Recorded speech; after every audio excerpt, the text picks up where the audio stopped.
Brothers and sisters, I've been asked to speak in so many of these welfare meetings that I'm beginning to feel that I ought to respond in a manner similar to the grandfather I once knew, who was getting along in years, and some people thought he didn't know when to quit talking.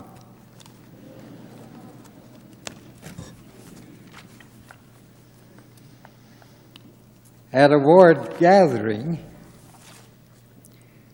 they thought they shouldn't call on him because he would speak too long.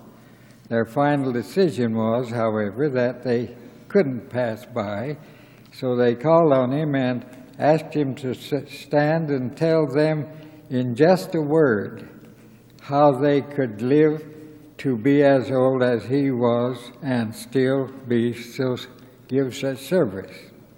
So he got up and said, "Keep breathing." I won't be that brief, but I will attempt to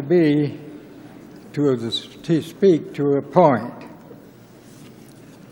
I love the simple truths contained in the welfare principles taught by all the holy prophets since the world began, and I never tire of speaking about them. Today I shall speak to you about the principle of self-reliance and the impact upon our spiritual development. Since the beginning of time, man has been counseled to earn his own way, thereby becoming self-reliant. It is easy to understand the reason why the Lord placed so much emphasis on this principle when we come to understand that it is tied very closely to freedom itself. On this subject, Elder Albert E. Bowen said, "The Lord must want and intend that this people shall be free of constraint, whether enforceable or only arising out of the bindings of the conscience. That is why the church is not satisfied with system which leaves the people permanently dependent and insists on the contrary, that they function and office of giving is to help people get into a position where they can help themselves and thus be free.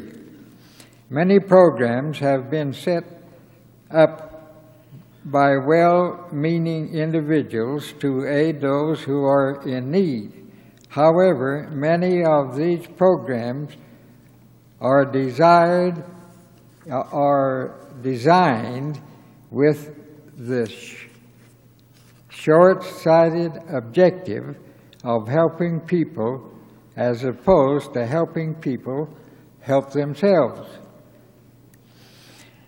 Our efforts must always be directed toward making people, able-bodied people, self-reliant.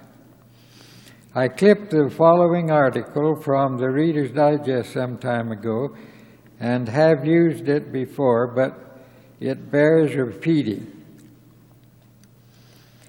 It reads, to quote, "In our friendly neighbor city of St. Augustine, great flocks of seagulls are starving,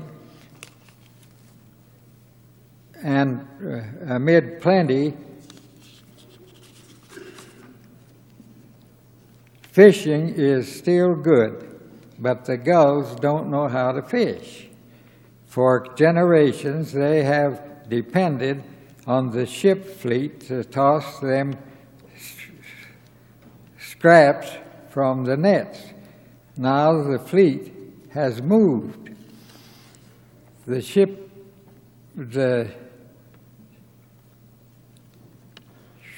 shrimpers had created a welfare state for the seagulls. The big birds never bothered to learn how to fish for themselves, and they never taught their children to fish.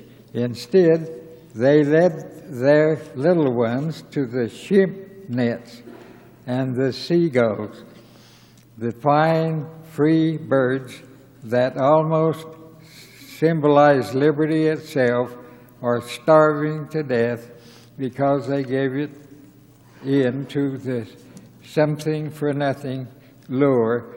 They sacrificed their independence for a handout.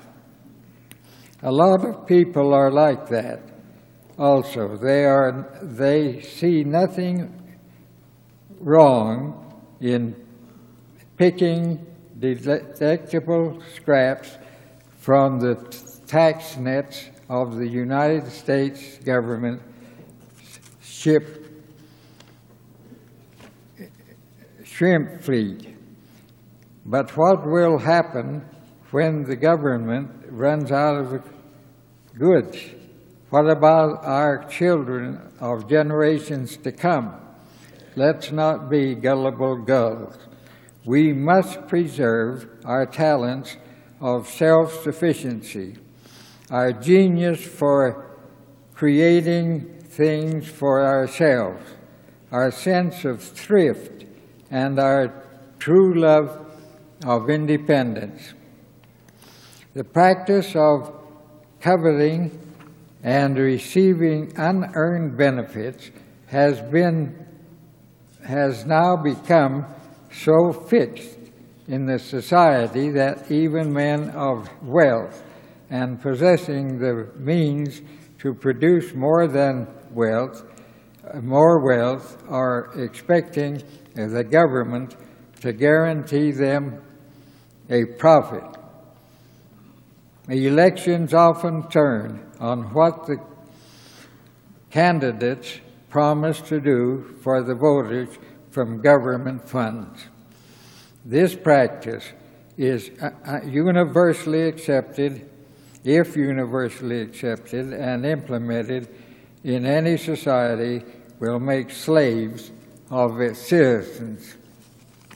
We cannot afford to become wards of the government, even if we have a legal right to do so.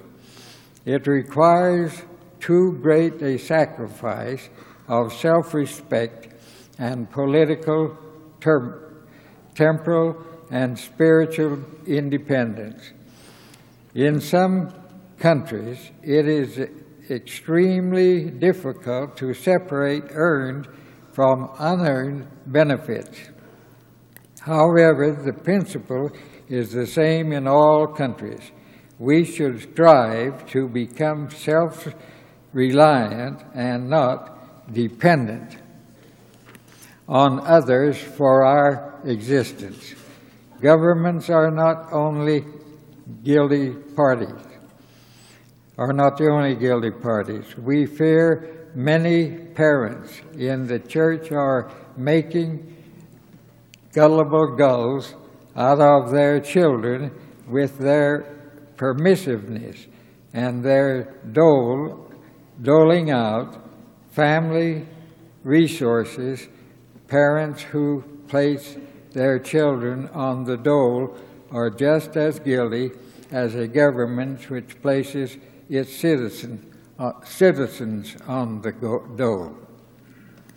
In fact, the actions of parents in this area can be more devastating than any government program. Bishops and other priesthood leaders can be guilty of making gullible gulls out of their ward members. Some members become financially or emotionally dependent on their bishops. A dole is a dole, whatever its source. All of us, church and family action should be directed toward making our children and members self-reliant. We can't always control government programs, but we can control our own homes and congregations. If we will teach these principles and live them, we can do much to counter the negative effects which may exist in government programs in any country. We know there are some who, for no reason of their own, cannot become self-reliant. President Henry D. Moyle had these people in mind when he said, "This great principle does not deny to the needy nor to the poor the assistance they should have. The wholly incapacitated, the aged, the sickly are cared for with all tenderness, but every able-bodied person is enjoined to do his utmost for himself to avoid dependence. If his own efforts can make such a course possible, to look upon adversity as temporary, to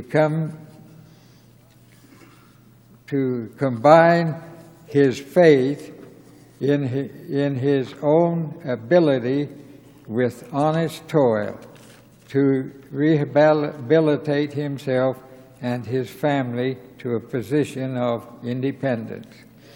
In every case, to minimize the need for help and to supplement any help given with his own best efforts. We believe that seldom do circumstances arise in which men of rigorous faith, genuine courage, and unaltering determination with the love of independence burning in their hearts and pride in their own accomplishments cannot surmount the obstacles that lie in their paths.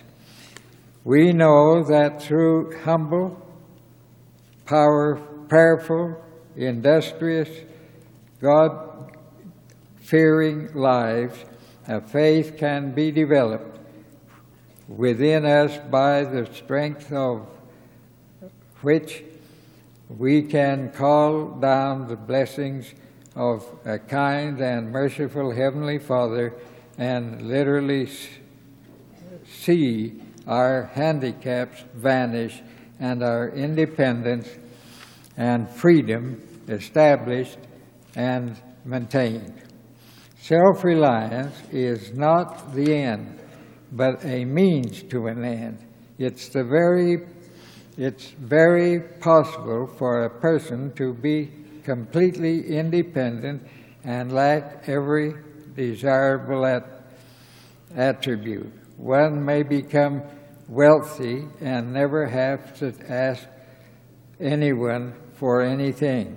But unless there is some spiritual goal attached to this independence, it can canker his soul. The welfare program is spiritual. In 1936, when the program was introduced, President David O. McKay made this astute observation: the development of our spiritual nature should concern us most. Spirituality is the highest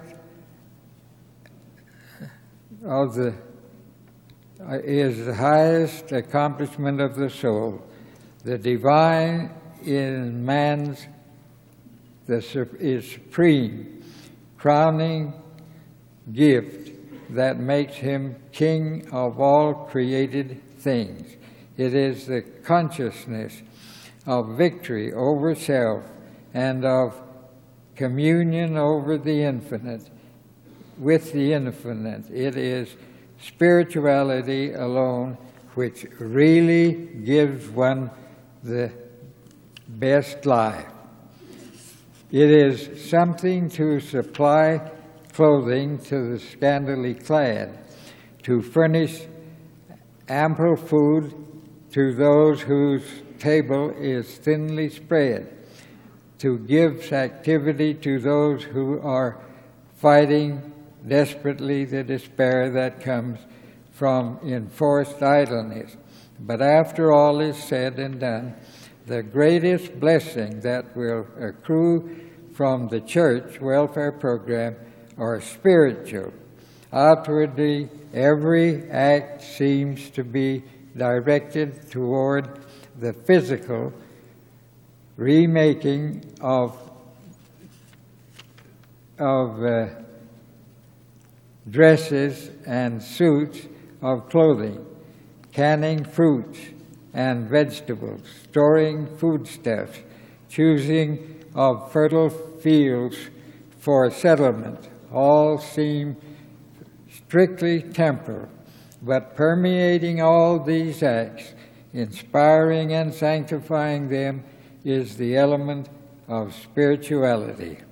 In the Doctrine and Covenants, wherefore, verily I say unto you, it reads, wherefore, verily I say unto you, that all things unto me are spiritual, and not at any time have I given unto you a law which was temporal. Neither at any time have the children of men, neither Adam, your father, whom I created, behold, I gave unto him that he should be an agent unto himself, and I gave unto him commandment, but no temporal commandment gave I unto him, for my commandments are spiritual. That's a quotation from the Doctrine and Covenants. This scripture tells us there is no such thing as temporal commandment. It also tells us that man, to be an agent unto himself, man cannot be an agent unto himself if he is not self-reliant. Herein we see that independence and self-reliance are critical keys to our spiritual growth. Whenever we get into a situation which threatens our self-reliance, we will find our freedom threatened as well. If we increase our dependence, we will find an immediate decrease in the freedom to act. Thus far, we should have learned that self-reliance is a prerequisite to the complete freedom to act. We have also learned, however, that there is nothing spiritual in self-reliance unless we make the right choices with that freedom. What then should we do once we have become self-reliant in order to grow spiritually? The key to making self-reliance spiritual is in using the freedom to comply with God's commandments. The Scriptures are very clear in their command that it is the duty of those who have to give to those who are in need. Jacob, speaking to the people of Nephi, said, "Think of your brethren like unto yourselves, and be familiar with all, and free with your substance, that they may be rich like unto you. But before ye seek for riches, seek ye for the kingdom of God. And after ye have obtained a hope in Christ, ye shall obtain riches, if ye seek them, and ye will seek them for the intent to do good, to clothe the naked, and the needy, the hungry, and to liberate the captive, and administer relief to the sick and the afflicted." In our own dispensation, when the church was only 9 months old, the Lord said, "And for your salvation I give unto you a commandment. For I have heard your prayers, and the poor have complained before me, and the rich have I made, and all flesh is mine, and I am no respecter of persons." This revelation was given on the 2nd day of January, 1831.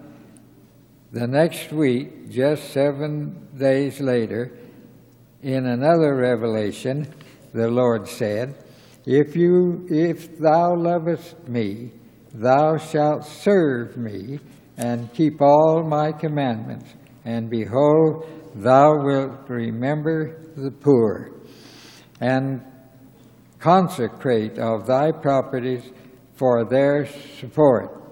The next month, the Lord referred to this subject again. Evidently, the brethren had been a little remiss. They had not moved fast enough. "Behold," I quote, "behold, I say unto you, that ye must visit the poor and the needy, and administer to their relief." The Scriptures are full of commandments regarding our obligation to care for the poor. Therefore, I will not elaborate further.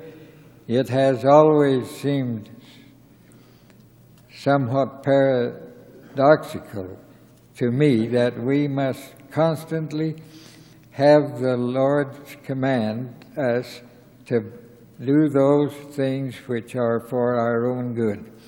The Lord has said, "He that findeth his life shall lose it, and he that loses his life for my sake shall find it." We lose our life by serving and lifting others. By so doing, we experience the only true and lasting happiness. Service is not something we endure on this earth so we can earn the right to live in the celestial kingdom. Service is the very fiber of which an exalted life in the celestial kingdom is made, knowing that service is what gives our Father in heaven fulfillment. And knowing that we want to be where He is and as He is, why must we be commanded to serve one another? Oh, for the glorious day when these things will come naturally because of the purity of our hearts. In that day there will be no need for a commandment, because we will have experienced for ourselves that we are truly happy only when we are engaged in unselfish service. Let us use the freedom which comes from self-reliance in giving and serving. Can we see how critical self-reliance becomes when looking upon as the prerequisite to service? When we also know service is what Godhood is all about, without self-reliance, one cannot exercise these innate desires to serve. How can we give if there is nothing there? Food for the hungry cannot come from empty shelves. Money to assist the needy cannot come from an empty purse. Support and understanding cannot come from the emotionally starved. Teaching cannot come from the unlearned. And most important of all, spiritual guidance cannot come from the spiritually weak. There is an interdependence between those who have and those who have not. The proceeds of giving exalts the poor and humbles the rich in the process. Both are sanctified. The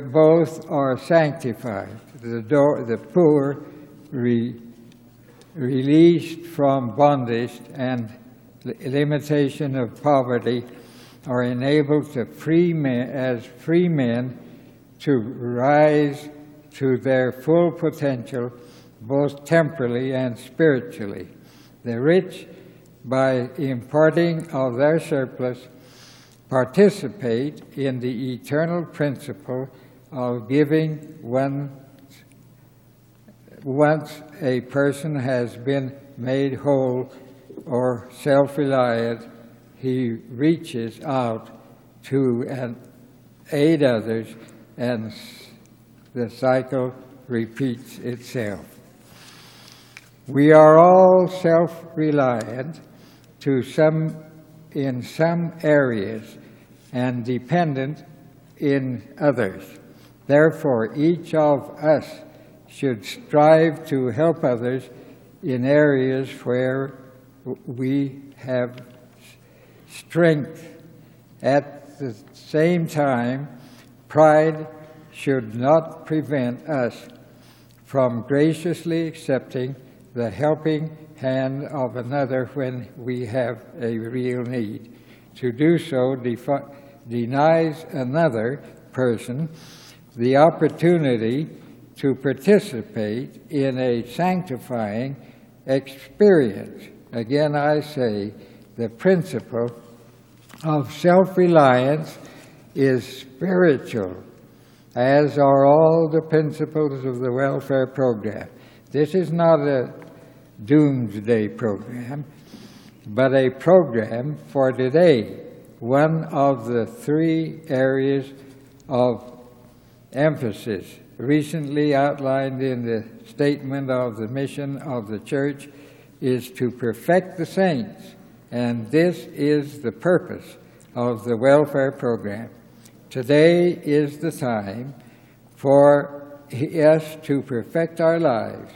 May we continue to hold fast to these truths, I pray in the name of Jesus Christ. Amen.